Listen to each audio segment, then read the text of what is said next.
নমস্কার, 7 EPIC news নেটওয়ার্কে আপনাদের স্বাগত। শনিবার ছিল মাধ্যমিক পরীক্ষার শেষ দিন। এদিন ছিল মাধ্যমিকের ভৌত বিজ্ঞান পরীক্ষা। আর পরীক্ষা সুষ্ঠুভাবে সম্পন্ন করতে এবারের মাধ্যমিক পরীক্ষায় ছিল কড়া নিরাপত্তার ব্যবস্থা। অর্থাৎ আঁটো নিরাপত্তার মধ্যেই জীবনের প্রথম বড় পরীক্ষা দিতে হয়েছে মাধ্যমিক পরীক্ষার্থীদের। পরীক্ষার কারচুপি নিয়ে যাতে প্রশ্ন না ওঠে তার জন্য সিসিটিভির ব্যবস্থার নির্দেশিকা দিয়ে পরীক্ষা কেন্দ্রগুলিকে চিঠি দেওয়া হয় মধ্যশিক্ষা পর্ষদের তরফে। তবুও সময় বদল থেকে শুরু করে প্রশ্নপত্র ফাঁস, নকল করা, বিতর্ক পিছু ছাড়েনি 24-এর মাধ্যমিক পরীক্ষায়। আর পরীক্ষার শেষ দিনে উঠে এলো অশান্তির খবর। ঘটনাস্থল উত্তর দিনাজপুর জেলার ইটাহার উচ্চ বিদ্যালয়। এই স্কুলেই মাধ্যমিক পরীক্ষার সিট পড়েছিল বানবল উচ্চ বিদ্যালয়, মারনাই উচ্চ বিদ্যালয়, কাপাসিয়া উচ্চ বিদ্যালয় এবং দিগনা হাই স্কুলের পড়ুয়াদের। জানা গেছে, শনিবার পরীক্ষার শেষ দিনে বিদ্যালয়ের ক্লাসরুমের চেয়ার, সিলিং ফ্যান, বেঞ্চ ভাঙচুর করলো একদল ছাত্র।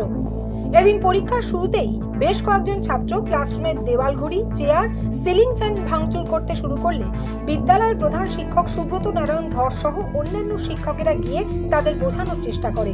বোঝানোর পর তাদের পরীক্ষায় বসানো হয়।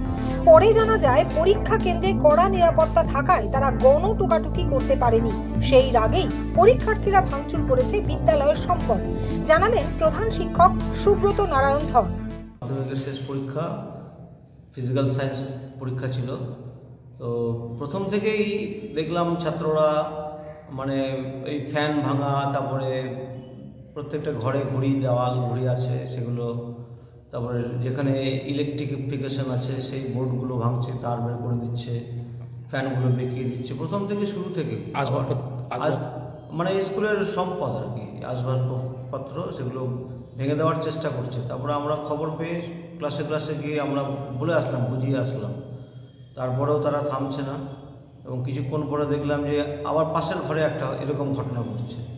ওখানেও কি চেয়ার টেবিল ভেঙেছে? হ্যাঁ, ওই চেয়ার টেবিল ভাঙছে, ফ্যানগুলো বেঁকিয়ে দিচ্ছে, টিউবলাইটগুলো ভেঙে দিচ্ছে। সে এখনকার ছাত্রদের মধ্যে এই প্রবণতাটা কেন? এখন দেখেন, এখন তো ছাত্রছাত্রীরা তেমনভাবে পড়াশোনাও করে না। সারা বছর পড়াশোনা করলে তো পরীক্ষার হলে এসে লিখতে পারবে, তো ওই জন্য এই পড়াশোনা করে না। তো এখন দেখে লিখতে হবে, সেই সুযোগ সুবিধাটা করে দিতে হবে। সেটা করে দেন না, সেটা তো হবে না, সেটা সেই জন্য তো পরীক্ষা। আর টিচাররা তো সেটা অ্যালাউ করবে না কখনোই। তারই পরিপ্রেক্ষিতে এইটাই রেজাল্ট যে একটু ভীষণ গার্ড হচ্ছে। যেটুকু আমাদের সতর্কতা অবলম্বন তো করতেই হবে। আর এক ছাত্র মোবাইল নিয়ে এসে বাথরুমে চলে গেছে, সেখানে লুকিয়ে রেখে আসছে। আমরা সেখানে গিয়ে দেখি এক মোবাইল পড়ে আছে। সেই মোবাইলটা নিশ্চয়ই, এটা বুঝতে পারছেন কি, সেই মোবাইলটা বাজেয়াপ্ত করে? হ্যাঁ, সেই মোবাইলটা আমরা নিয়ে নিয়েছি, শেষ করে রেখেছি। কোন স্কুলের ছাত্র ছিল ওটা? কাপাসিয়া হাই স্কুলের। আর যারা এই ঘটনা ঘটালো তারা কোন স্কুলের? বেশিরভাগটাই কাপাসিয়া আর দিগনা হাই। পরীক্ষা চলাকালীন অশান্তি বাড়ার আশঙ্কায় কোনো রকম অপ্রীতিকর ঘটনা এড়াতে স্কুল কর্তৃপক্ষের তরফে ঘটনাটি জানানো হয় বিডিওকে। খবর দেওয়া হয় ইটাহার থানাতেও। আর এ খবর পাওয়া মাত্রই ইটাহার থানার আইসি সুকুমার ঘোষের নেতৃত্বে বিশাল পুলিশ বাহিনী পৌঁছয় ইটাহার উচ্চ বিদ্যালয়ে। অবশেষে নির্বিঘ্নে পরীক্ষা সম্পন্ন হবার পর পুলিশের উপস্থিতিতেই বিদ্যালয়ের প্রবেশ গেট থেকে ছাত্রছাত্রীদের সুষ্ঠুভাবে বিদ্যালয় থেকে বের করা হয়। এ ঘটনার জেরে বিদ্যালয়ে বেশ কিছু জিনিসপত্রের ক্ষয়ক্ষতি হয়েছে। আর এ ধরনের ঘটনায় মদত রয়েছে বেশ কয়েকজন অভিভাবকদেরও।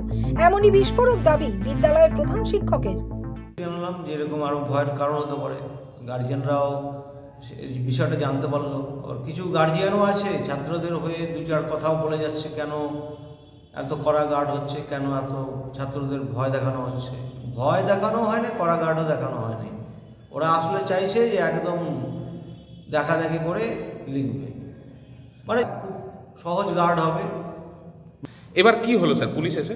এবার তো আমরা বিষয়টা বুঝতে পারলাম যে টিচাররাও আমাকে সতর্ক করে দিলেন যে স্যার এরকম পরীক্ষার পরে তারা হয়তো আরও ভাঙচুর করতে পারে।